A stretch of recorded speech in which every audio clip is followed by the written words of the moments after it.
Welcome to the Downtown Madison Happenings podcast, where we hear from our members and learn something new about downtown Madison. This podcast is brought to you by American Family Insurance. American Family opened its first offices in downtown Madison in 1927, and its downtown presence continues today with the Spark Building, which is home to the American Family Insurance Institute for Corporate Social Impact and the Dream Bank, an inspirational community space. Still based in Madison, the company's mission is to inspire, protect, and restore dreams through exceptional products, service, and community partnerships. Today, we have two amazing partners of ours here in downtown Madison, one of the great cultural agencies and artistic places in the entire downtown, our friends from the Madison Ballet. We've got Malik, artistic director, and Jonathan Solari, the CEO.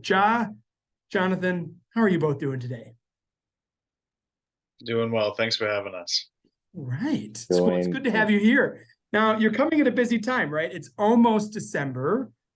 There's something called the Nutcracker coming here in a few weeks, December 16th through the 24th at Overture Hall. So you're busy and you took time out to be with us today. So thank you very much.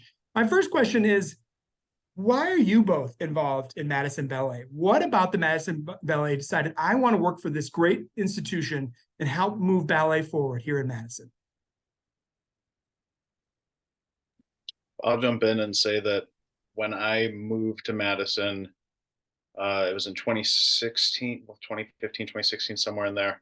I was so impressed by the cultural institutions that the city has and how welcoming everyone was.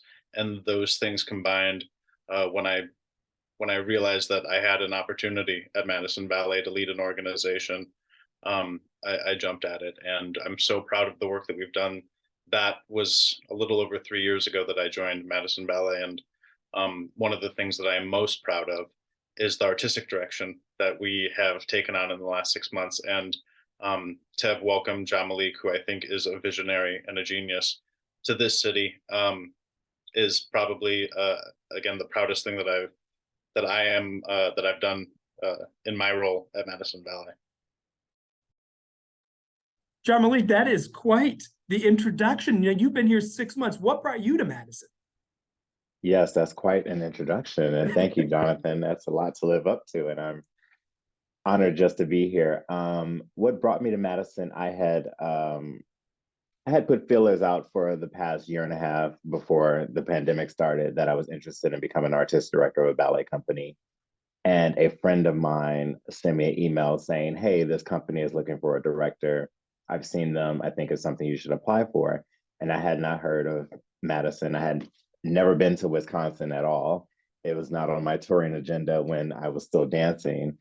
So one who loves a challenge and loves just diving into new adventures, I applied. And what really got me was when I came here to interview with the dancers and I got to see them perform. I saw a group of young, hungry dancers who were desperately wanting an artistic director to push them and move them forward and elevate the organization as a whole. And along with that, and then meeting Jonathan and the great support and connection I felt with him, as well as the board, and everyone seemed to be on board with the vision that I had to elevate and lift the company to what I thought could be a really high standard ballet company for such an amazing city, which is Madison. And then I came and I saw, and I loved the weather at that time. It was spring still, or summer, into summer actually. And I loved it. And I was like, this is an adventure I can go on. So that brought me here, and I've been in the trenches for the past 6 months. Well, as a native Midwesterner, I'm sorry to tell you that now is when the weather does not quite as good, but we're so excited that you're here.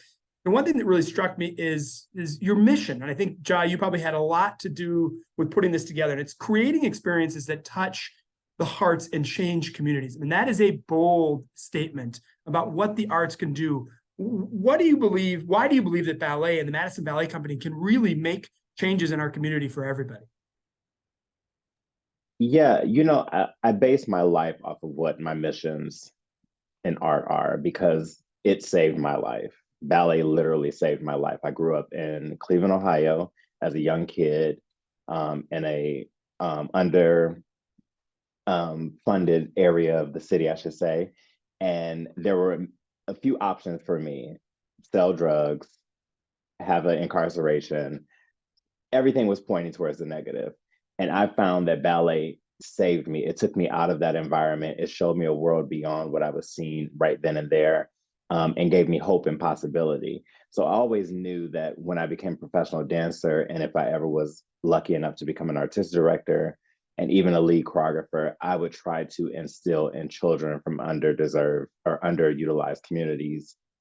The possibilities are so endless. And this is one avenue, which I think is one of the greatest avenues to express yourself, earn a living, tour the world, inspire thousands of people, inspire children, inspire people, because that's what ballet did to me. I cannot tell you how excited I was the first time I saw ballet at 11 years old. When I saw the curtain rise and saw those amazing, athletic, beautiful, artistic dancers, I was just blown away. And I've just been on that journey with ballet ever since. And I couldn't imagine my life without dance.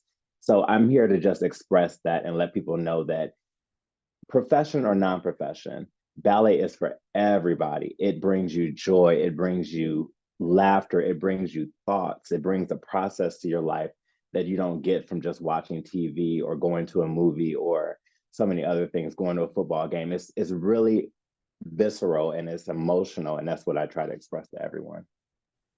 It seems, Jonathan, a question for you, that you are trying to create that feeling for so many more kids throughout the community, right? With this idea that, ballet without barriers, ballet without boundaries. How do you bring ballet to more and more members of our community? I think the first thing is to figure out where those barriers are and work with as many partners as possible to remove them. You need to name them first, and whether those are financial barriers or barriers that specific audiences feel that this might not be for them, to have strong advocates in the community who are willing to either put the money in to be able to remove that financial barrier, or to have good spokespeople to say, you know what, this is something that is for you, and to be visible about it. I think that's something that's really exciting about our company as it diversifies, as our board leadership as it diversifies. We're making sure that while we have an obligation, because we have a literal stage that says this is what beauty is, this is what storytelling is, we are being intentional about how we can evolve the conversation to make it as something that is as wide of an umbrella as possible. And to John Malik's point, to make sure that people understand that this is for them.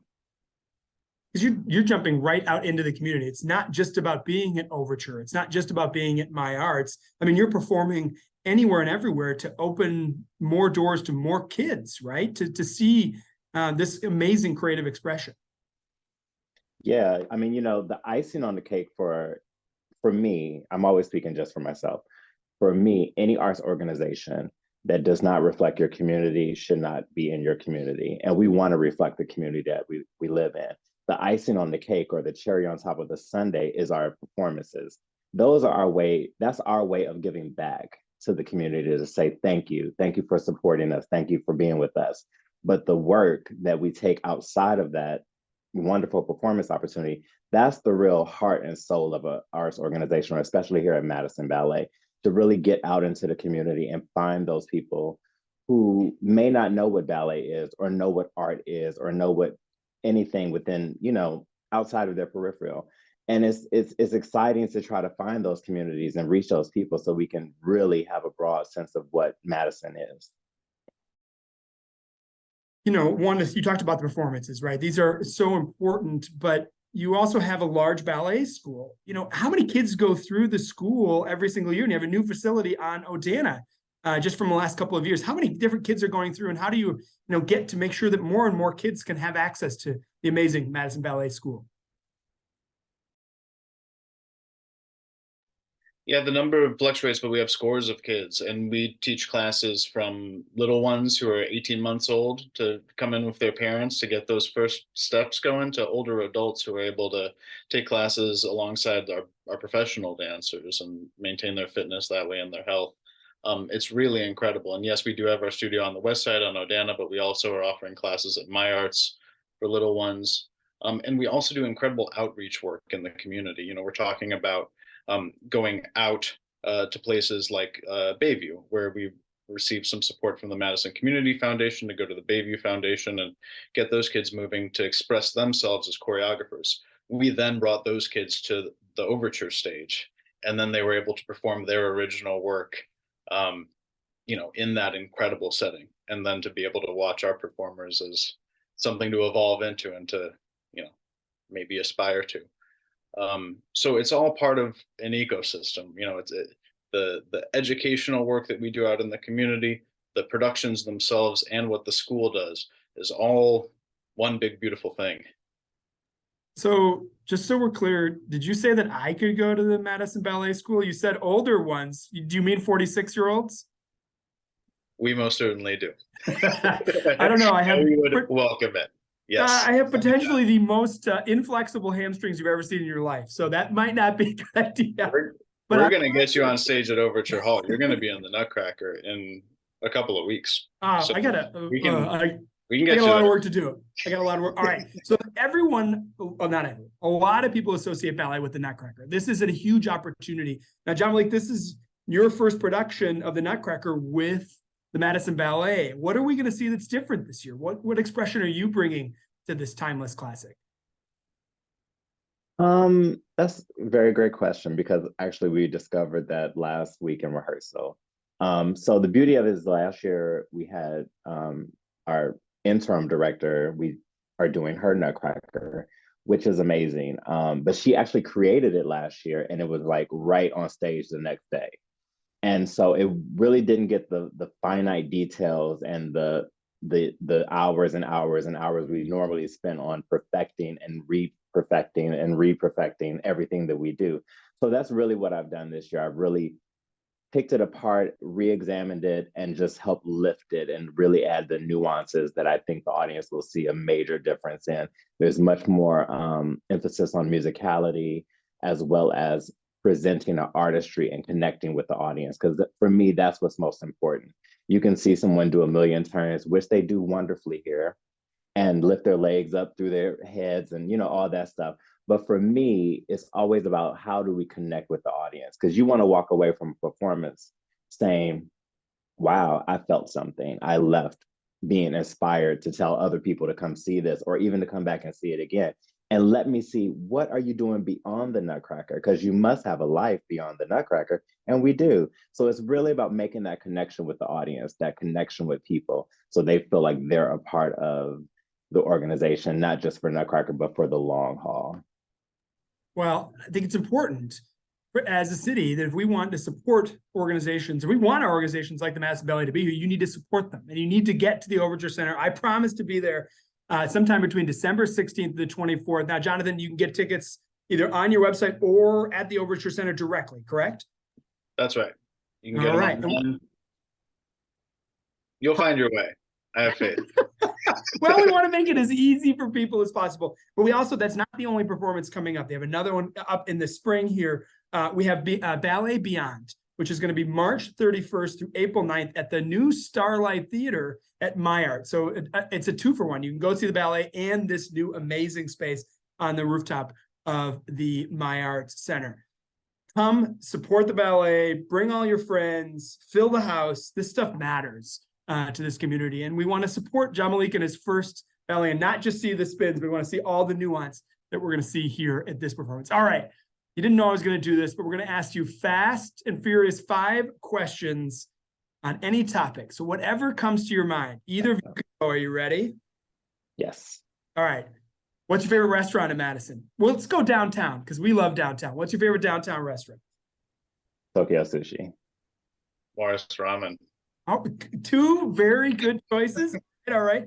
What's your favorite thing to do in Madison on your day off? Who has a day off? Right. Yes, I suppose your day's away from the like, Nutcracker. So after the Nutcracker's done, what will you do on your day off? What's the one thing you'll do? I go see the Wisconsin Chamber Orchestra. Honestly, that's what I do. Awesome. Yeah. Or the symphony. I love music, so I usually go try to see live music. I want to go to that piano bar downtown. There's good collegiality between the organizations, isn't there? Yes. They play for us for the Wisconsin does for the Chamber Orchestra, plays for us for the Nutcracker, which is super exciting. Jonathan, you can't get not. Oh yeah, sorry, John Malik. Sorry. No, I love that piano bar. I have to figure out how to go there. It's right next to the Overture Center. The Ivory Room. Yes. That's my next plan. Perfect. Every time I On walk your past next there, I'm day like, off. it sounds amazing. I gotta go there. Are you a talented? You probably can do everything. Are you one of these artists that can dance, sing, and? No. No. I can't do any I of the above. sing, but it is awful and I don't care, but I love it. Good. Do it with pride. Jonathan, you're not going to get out of this answer. What would you do on your day off? Well, I'll be right next to John Malik at any concert in town, but you know that you can also catch me at the forward matches. Not right now, but No. Yeah. Yes, you and I've seen you there often. All right. You have a visitor coming to town. What's the one place you take them? Everywhere. I mean, probably the Tornado Room. I mean, I do end most. You go on tour. You go on tour all around downtown, and you end the night at the Tornado Room. That's how you do it. I like that. The Corral Room, even. It's even cheaper. Yes. All right, John Malik, you're newer. Where would you take somebody? That's what I was gonna say. I am so new. I haven't even fully explored yet. Fair enough. I have been to the Tornado Room, which I loved. It's one of the few places I can eat late at night because I'm a late person. We need to improve that. We need more late night locations, particularly downtown. Yes. Yeah. And you own a restaurant, just have it be open later. That'd be great. All right. Yeah. What's your favorite Madison Ballet performance you've seen? Is that like asking your favorite kids or which one of your? Course. Yeah. Okay. Then never mind. I'm going to forget that question. You're only going to Wait, what was the question? It was like, what is your favorite? What's your favorite Madison Ballet performance? But that's a bad question. Oh, okay. I was gonna say the Forget new it. one, the next one. All right. What's the best ballet performance you've ever seen in your life? Oh wow. Well, Jonathan knows this probably from my 1,000 interviews, but mine is the first time I was inspired to be a choreographer, which was seeing Ulysses Dove. They did a work on the Alvin Ailey American Dance Theater called Urban Folk Dance, and that lives in my memory until the day I die. Wow, that's awesome. Jonathan? Second closest Oh, would be yep. Giselle with Mikhail Baryshnikov and Natalia Markova. Oh, yeah. Even I've That I heard. was lucky enough Okay. to see. So Wow.